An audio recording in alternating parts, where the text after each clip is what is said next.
My guest today is Christopher Null. He is the founder and owner of Null Media.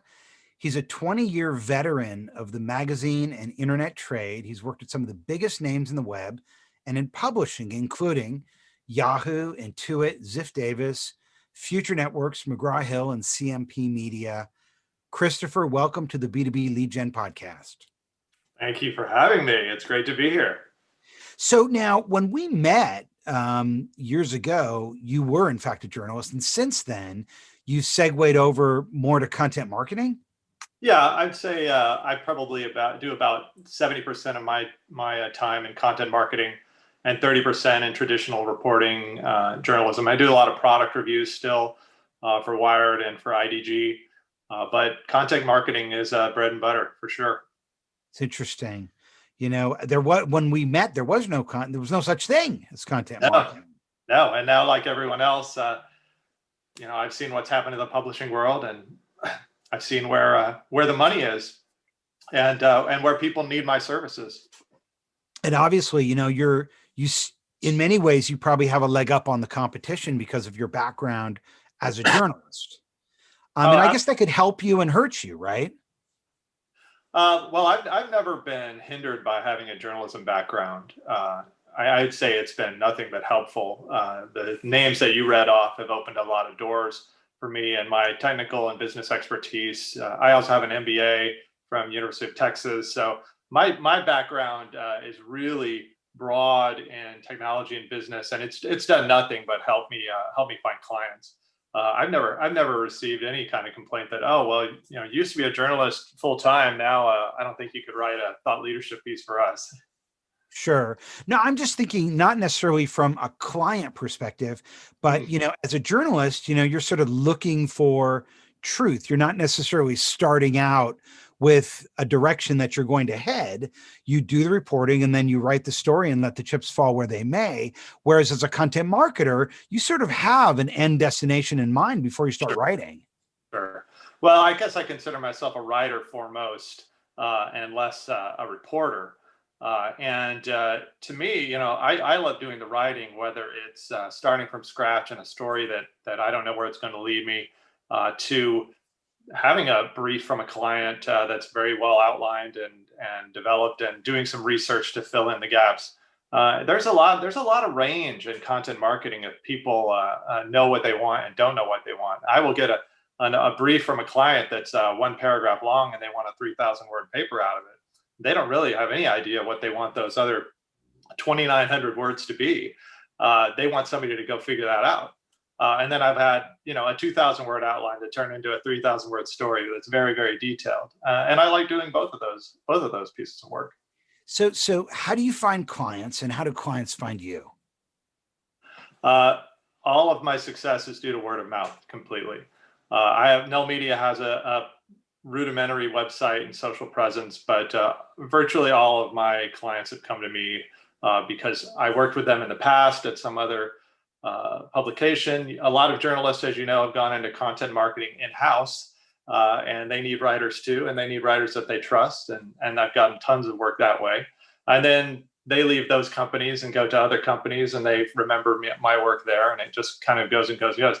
That's taken me 20, 25 years to develop that network. But that is how clients usually find me. Some people do find me just organically through other things that I've written. They'll see my byline, and they are in a similar kind of field, especially in tech. But most of it is just good old-fashioned network. So yeah, so your background is largely tech. So obviously, I know you do a lot of B2B tech. What is the difference between B2B content marketing and B2C content marketing?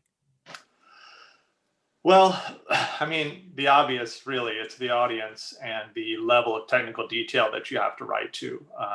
B2C content marketing, I've spent a long time working with Samsung on content marketing for their home appliances and things like that. And that's where you're writing about, here's some tips on how to get your laundry clean, and figuring out what those could even be. It's very, very surface level stuff, and it's got to be very vibrantly written, right? It's got to come alive on the page, the screen. B2B content marketing, I mean, you're talking about sometimes papers that a client really only wants a few hundred people to see because they have those qualified buyers in mind. And so they have to be highly targeted, and they have to be dead on accurate with their technology and with the accuracy. Otherwise, you're not going to get another job from them. So it's a very different kind of skill set, and just takes a ton of research to work up these pieces and to make them credible. Because I have a technical background, but I'm not a programmer. I'm not a developer. So if I have to write something about containers, that's going to take a lot of work on my end to really understand everything I need to know that's new about that technology that the client wants to get across. Do you feel like the B2B content marketers that are most successful focus on a vertical industry or some sort of a niche, or are they all things to all people? I mean, is there real benefit in that? I would say most do have a pretty specific niche. I mean, I've done work with both. There's clients who have a very, very narrowly targeted product, and like I said, they may have only a few hundred people that could actually be interested in purchasing this product. And then there's some that are trying to really broaden their wings, and these are more public companies that are more name brands that work in more general tech fields, and they are looking at more thought leadership type pieces to elevate their position in the industry. Let's take a hypothetical IBM, for example. They work in a lot of technological fields, and they want everyone to think great things about IBM, whether they're a current customer, a potential customer, or just some layperson who they just want to elevate their brand awareness. Whereas a very narrowly focused back-end company that provides payment processing services and isn't necessarily on the tip of everyone's tongue for the last 70 years it's going to be a little more narrowly defined in what they want to and how they target their customer and how they target their content marketing. So if a B2B content marketer or content marketing agency wants to focus on a niche industry or vertical, how important is subject matter expertise? How do they have to have firsthand experience? Because I know, like in journalism, you don't necessarily need firsthand experience to be assigned a certain beat. You use the tools of journalism to write the story. Is that also true for B2B content marketing? It's somewhat true. I mean, it's true to an extent. Again, I don't have experience using development tools, but I can write about development tools. I write about things like DevOps and stuff like that, and I'm not a developer or an ops person, and those tools aren't necessarily relevant to me. But I understand them, and I understand how they work, and I've talked to people that do it, and I get it. So it's a combination. You have to be able to report. You have to be able to empathize with the people who are in the trenches, but generally, businesses come to writers like me because they need writing talent foremost. They don't need expertise. They have that in the company, and those people can't write, so that's why they need outside help. So a lot of work that I do, and I'm sure a lot of other content marketers do, is taking material that these experts have written and turning it into something that's digestible by the masses. And that's a big part of the job. Is often really difficult when you have someone that's working a day job, and then you've got to get them to give you a brain dump. So what's the best way to get that done? Do you interview them? Do you wait for them to write it out and give it to you and then take it from there? Is there a process that you've established that works particularly well when it comes to B2B content marketing for thought leadership? Often the client has ideas on that front, and I generally have to defer to them. I mean, ideally, I get an outline of basically the broad strokes of what the client wants to say. Then I have a phone call or a Zoom, and we kind of we walk through it, and I can get, especially if they want that expert quoted in the story, or they want their real voice to come through. It's kind of important to talk to them to hear what they have to say in their own words.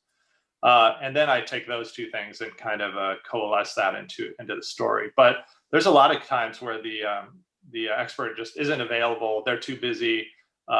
There's a language barrier. There's a location barrier. I work with a lot of companies overseas, and getting everyone together on a call is very difficult. So I kind of end up doing what everyone does and work with what I have. And if sometimes that takes more revisions than I'd like, but that's the business. So we've transitioned into the world of SaaS, or software as a service. And, selling a subscription is always so different than selling a one-off sale. So when you think about sort of B2B content marketing to support SaaS, are there any unique requirements there? I would say most of my clients are working in SaaS industries now, and if they're not, they're trying to get into it. It's it's definitely the way everything is moving. I'm not sure that there's any real difference in how I approach those two challenges. Um, and most of the work I do is more top of the funnel anyway. So it's more like getting people familiar with the concepts of what these companies are even doing, and less trying to close a sale. So I don't, I don't think I really approach them any differently, uh, whether they're selling a hardware product or trying to do a SaaS environment. I'm curious if you have any thoughts on that, though. It seems like it's so much harder to get someone to take the leap on a SaaS deal, even if it's a low fee. So I feel like it's really important to have nurturing content that's going to sort of keep them warm and keep them considering over a long period of time, rather than some sort of, big hit that's going to try to get them to sign up right away. It seems like it's more of a continuum, more of a customer journey. Whereas, you're trying to reel them in, get them into some sort of a cadence, see if that leads to some sort of a marketing qualified lead or sales qualified lead, Yeah, yeah, where they can, be transitioned over to a direct salesperson who can make a pitch. yeah. Um, I let's know that talk for a the minute funnel is about. longer too, and it's getting wider. It's taking more and more of those touches to really reach the customer. So I think you're right. Totally.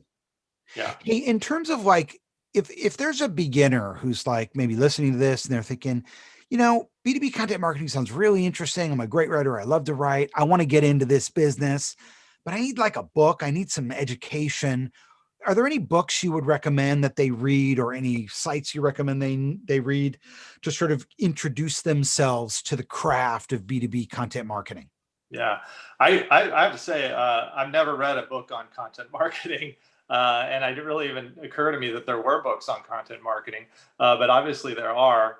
Um, Fundamentally, I think being a good content marketer is being a good writer, and you need to learn how to write, period. And whether that's practicing on your own, starting a blog on a topic that you're interested in, or doing guest posts for other companies and industries you're interested in, is probably the best way to get going.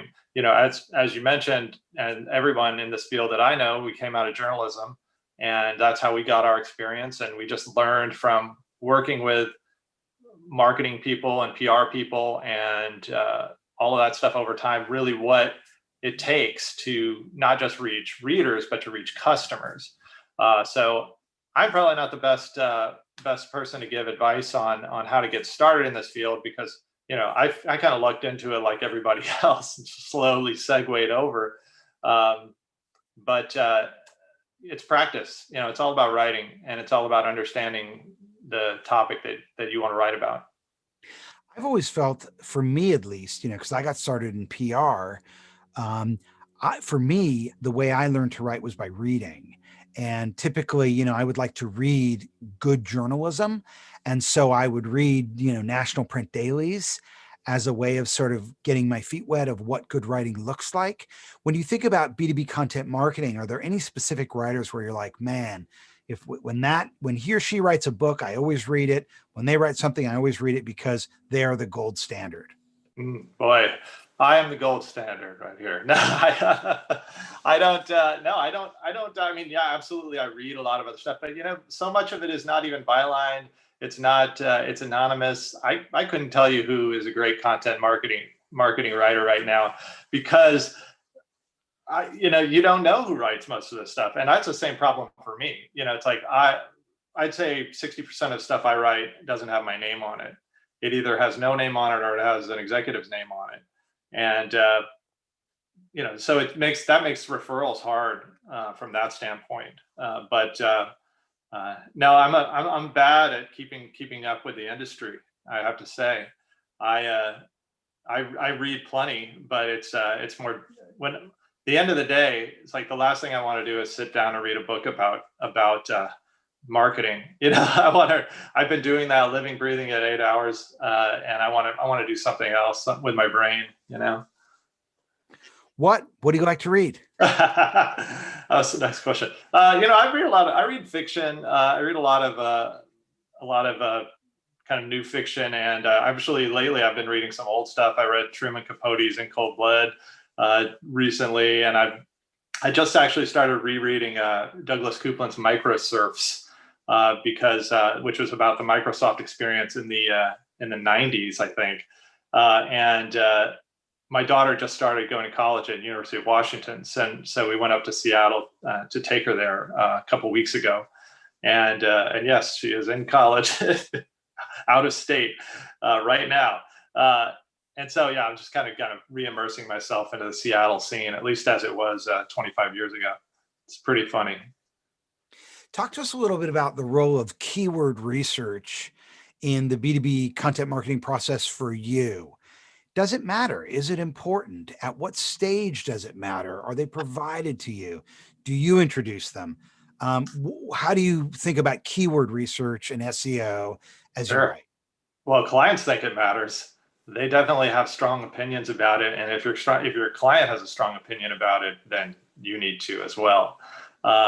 It's generally, when I get an assignment, it's generally fairly obvious what the keywords are. And in fact, some assignments I get are nothing but a list of basically keywords that you need to write around, and so it's absolutely critical that you understand how SEO at least works in the abstract and understand how keywords go. But I generally don't have to do any research because they're very specific topics that I'm writing about. If you're, like I said, use containers as another example, and that is the keyword, right? I mean, there's other words around that, but those are going to be provided. And that's all I'm going to write about in that whole story. I'm going to use containers 400 times. Containers? So no, I'm talking about application containers, in the development world. Sorry about that. Yeah. Shipping containers, that would be really fun to write about too. There's a great book about shipping containers that was recommended to me by a Facebook product manager, and it's called The Box. And it's a fascinating book about how we now have standards that are global for shipping with these containers that fit on any ship and any railroad car and any truck. Let me tell you something. There's a lot of skeletons in their closet on the road to getting there, because a lot of people lost jobs over it. A lot of cities lost their livelihoods as port cities. I mean, it's a huge, interesting story. Yeah. I'm a nonfiction guy myself. I feel like when I get older, I'll have the luxury of reading fiction, but I feel like that's a rich man's game. I got to be reading nonfiction. Rich man's game. People would say it's the other way around, that the rich man, Bill Gates only reads nonfiction, right? I mean, he doesn't bother with beach reads. But anyway, where were we? Keywords. Yeah, keywords. I don't spend a lot of time doing on those keyword tools websites and doing the Google analysis and looking at traffic. And my clients, when they come to me, they already know what they're ranking for and what they want to rank for. And that's the purpose of the story half the time. So, you've been at this a while, you're skimming the cream, but if someone is just getting into this business, right, and they're being told by the client as they negotiate maybe what they're going to get paid for the job, they're being told, listen, I really need this to generate qualified leads for me. I need to see, I need to see results here. It's all about the ROI. We're data driven. If your objective is to create content that generates leads, do you have any tips? Wow. Hard one. I mean, that's what everything I write is meant to do. And I think, again, it comes back to, it has to be good writing. It has to be informative. It has to be smart. Good content marketing is good writing, and it makes the company look smart. It makes whoever byline is on it look smart. It makes everyone associated with look smart. It has to be perfect, right? It has to be fact checked. It has to be copy edited. It's got to be great. It's got to look like, a top shelf journalist wrote this, or a top shelf writer of some kind. It's just got to be solid. And it can't be a hard sell. You can't be pushing your product every third paragraph with, it can't have pop-ups over it saying get a free trial. It's just got to be something that you would say, I'm proud to share this with the world. Like, this is our viewpoint. This is our outlook on this specific topic, this specific industry. And it's got to be better than anything else out there. So if you can do that, if you're a new company that's going into a field that's probably already crowded, you've got to do it better than the established guys that are out there. And that's maybe not that hard, because a lot of the content marketing from large tech companies, at least in my world, is really bad. It's written by developers who just wrote it as a blog post in their spare time at 10 o'clock on a Sunday night, because they have a mandate from management to have their name out on their website. And it just comes across like a page ripped out of a technical manual. It's not impressive. It's not compelling. And there's definitely opportunity for smaller companies to get in there and mix it up a little bit. It also doesn't hurt if it's a little bit controversial. If you have a viewpoint that's a little bit away from what the industry standard is, that gets noticed too, and could bring in definitely leads. Let's talk for a minute about images. What is your feeling on stock photography? Because I know a lot of times, like, I'll go to a blog site or I'll download some content and it's got stock photography in there. And for me personally, I feel like, oh man, this is not real. It's stock photography. Yeah. Yet at the same time, pictures are so important. So what are your thoughts on that? Yeah, I'm on the fence on it too. I feel like if there's a stock photo, then it's probably stock writing too.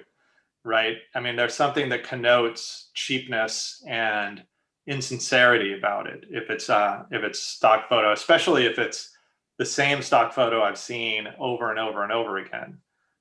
In fact, to the point on containers, I've definitely seen stock photography about containers, tech containers, which was actually Tupperware containers that they used in the picture, because whoever laid it out didn't have any concept of what they were actually putting on the page.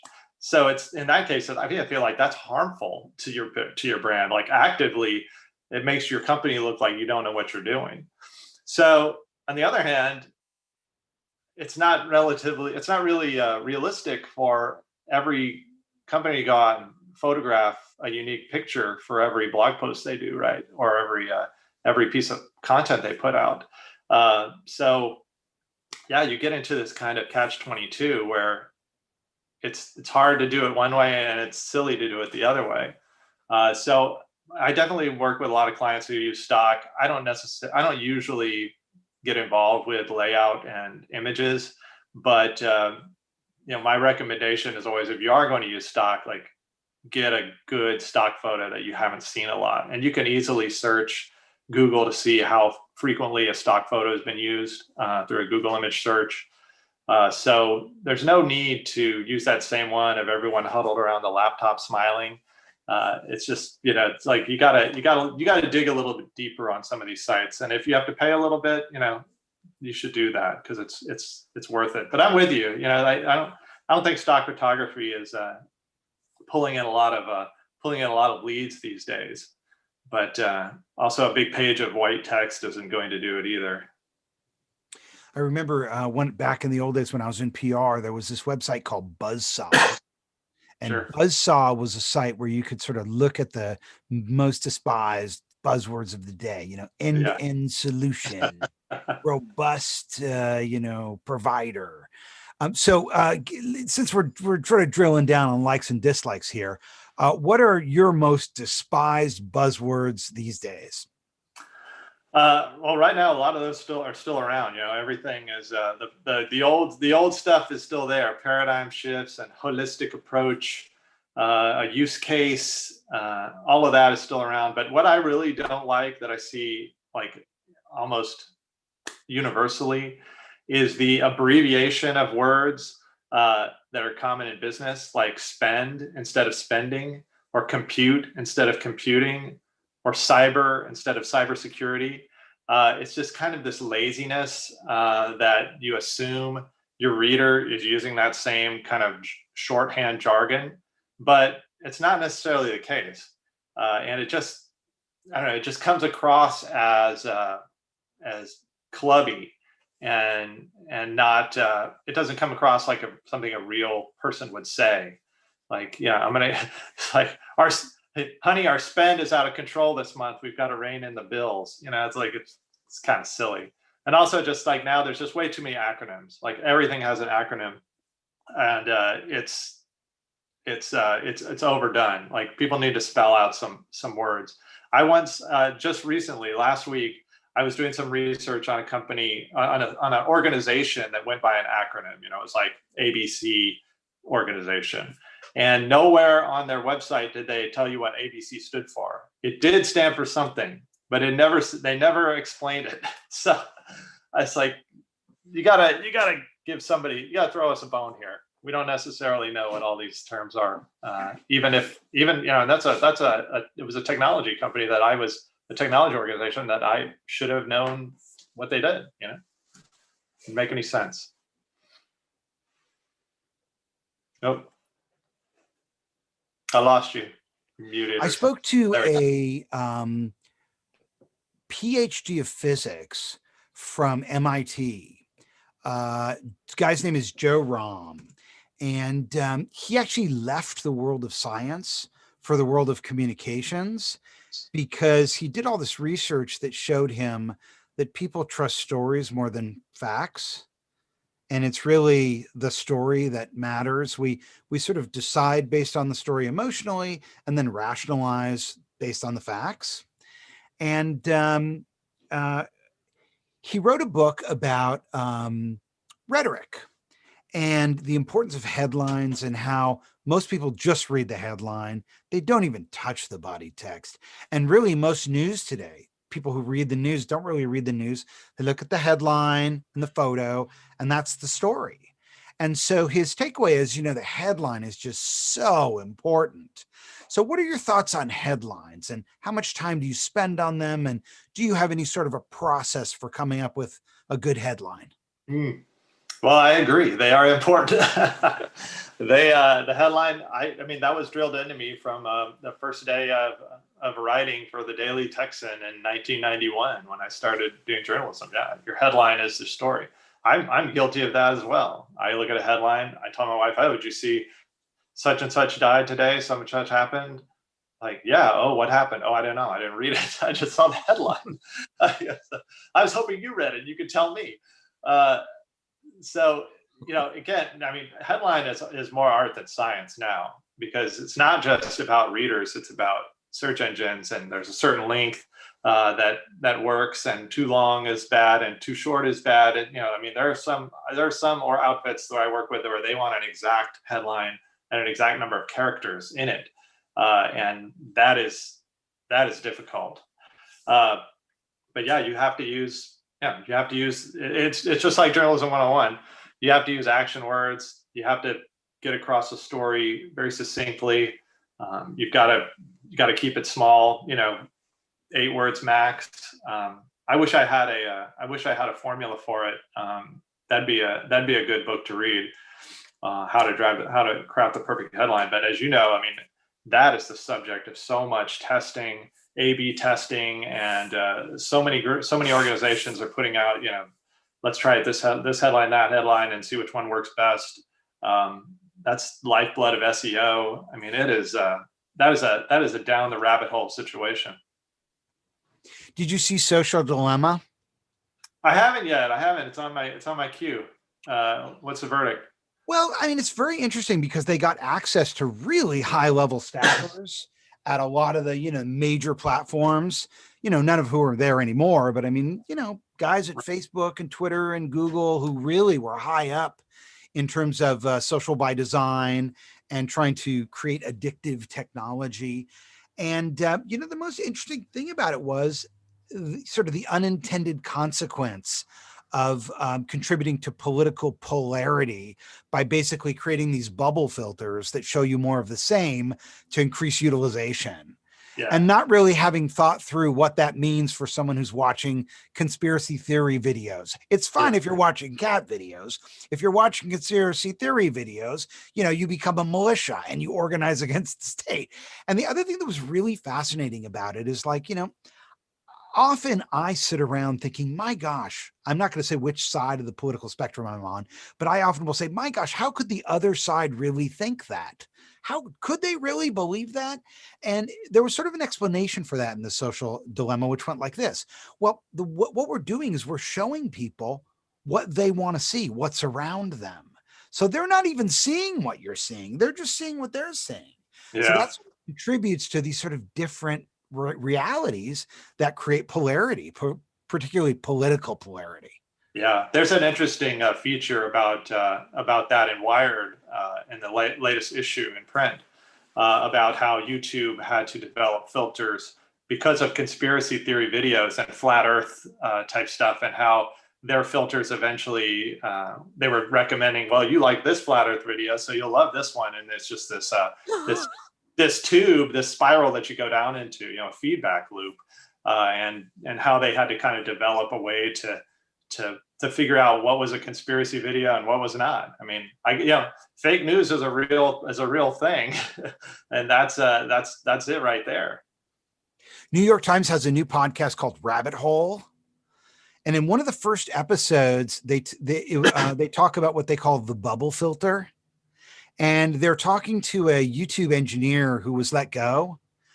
He was one of the guys who said, hey, we got to show more disparity so, people can see a little bit of everything because this isn't a good idea. And, he was ultimately let go.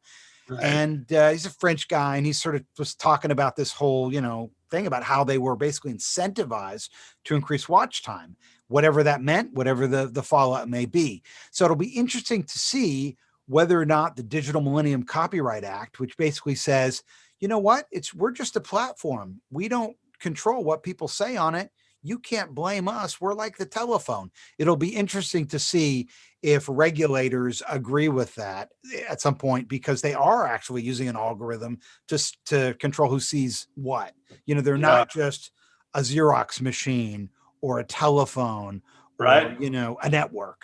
Yeah. I think the next 10 years will be pretty interesting on that front, because you're right. That's the publisher, the hands-off publisher is not, it's kind of a thing of the past.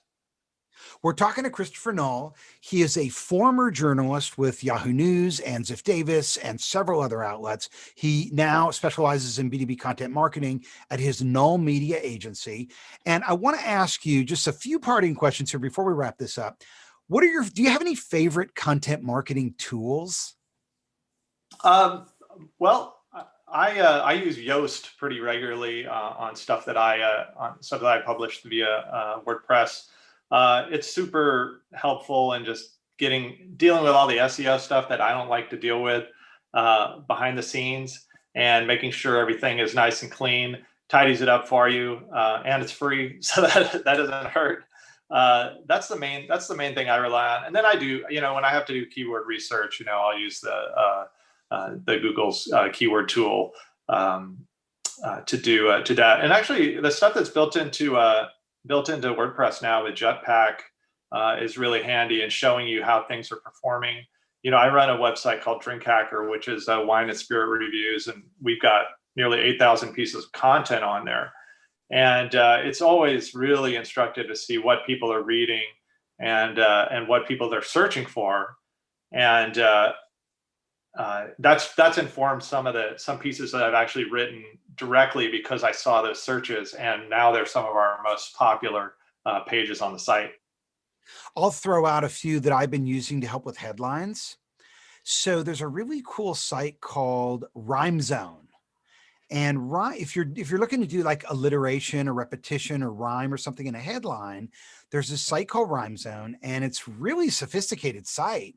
You can put in a word or a phrase and get rhyming words and phrases. So if you're looking to do some sort of repetition, alliteration, or rhyme, you can do that.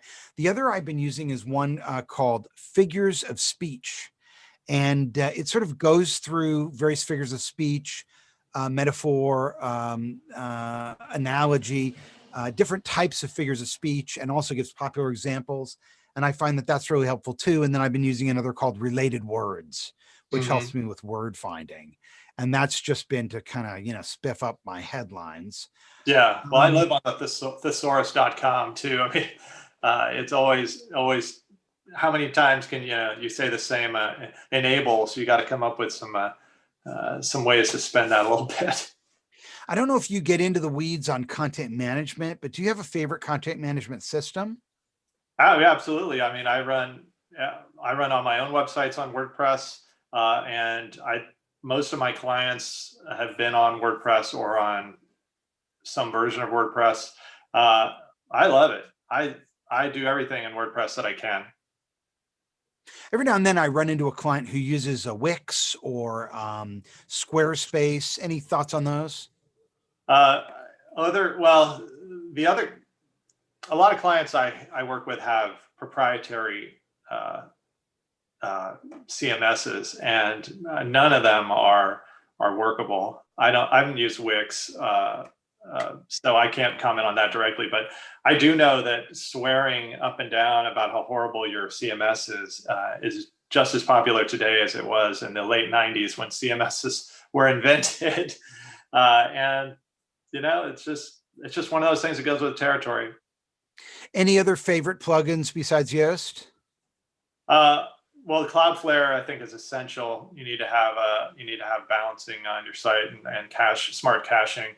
And what on DrinkHacker, again, I use WP Product Review Lite, which automates the if you search on Google for a product and it'll show 4 stars and the price, it does all that for you. So when if you're a product review website, that's really essential to have, because you will show up much higher in the search results if you have those little snippets and star ratings and stuff in there. And then, I mean, you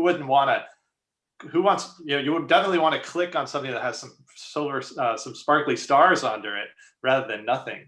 And it lets you embed like affiliate links. So there's a big picture, you can click it, it'll go through and people can buy the product and you can get your commission. So that makes it a lot easier. And we get a lot more sales that way than we did without it. So if the CMO of McKinsey is watching this right now and wants to get a hold of you to hire you to rewrite his entire website, how would he do that?